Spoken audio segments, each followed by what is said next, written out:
বাংলাদেশের রাজনীতির ইতিহাসে আজ সম্ভবত সবচেয়ে নাটকীয় এবং আবেগঘন দিন। দীর্ঘ দেড় যুগের নির্বাসনের আবাসন ঘটিয়ে আজই দেশে ফিরছেন বিএনপির ভারপ্রাপ্ত চেয়ারম্যান তারেক রহমান। কিন্তু তার এই ফেরা বিজয়ের আনন্দ নিয়ে নয়, ফিরছেন বুক ভরা শঙ্কা নিয়ে। কারণ রাজধানীর এভারকেয়ার হাসপাতালে জীবন মৃত্যুর সন্ধিক্ষণে লড়ছেন তার মা দেশনেত্রী বেগম খালেদা জিয়া। চিকিৎসকরা জানিয়েছেন তাকে নেওয়া হয়েছে লাইফ সাপোর্টে। হাসপাতালের সামনে বসানো হয়েছে নজিরবিহীন নিরাপত্তা। পুরো দেশ তাকিয়ে আছে কি ঘটতে যাচ্ছে আগামী কয়েক ঘন্টায়। সকাল থেকেই এভারকেয়ার হাসপাতালের বাতাস ভারী হয়ে আছে। মেডিকেল বোর্ড সূত্রে জানা গেছে বেগম জিয়ার শারীরিক অবস্থার চরম অবনতি হয়েছে। তার শ্বাস প্রশ্বাস স্বাভাবিক রাখতে তাকে লাইফ সাপোর্টে রাখা হয়েছে।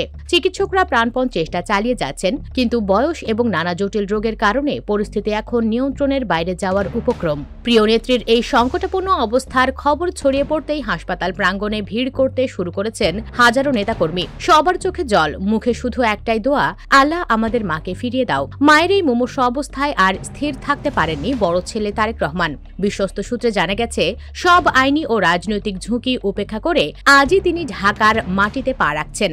দীর্ঘ 17 বছর তিনি দেশের বাইরে, কিন্তু আজ যখন মা মৃত্যুর খুব কাছাকাছি, তখন আবেগের কাছে হার মানল সব সমীকরণ।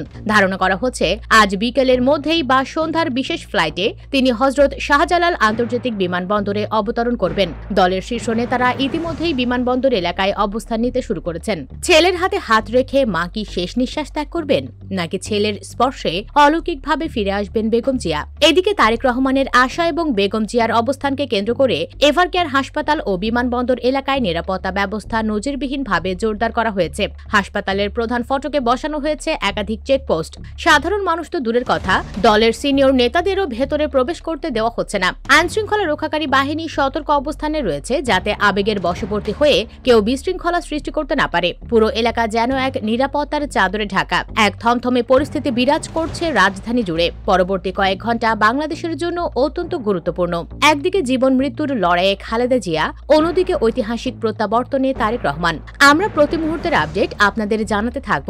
তারেক রহমান কি পারবেন মাকে শেষবারের মতো দেখতে? চোখ রাখুন আমাদের চ্যানেলে। আল্লাহ দেশনেত্রীকে হেফাজত করুন।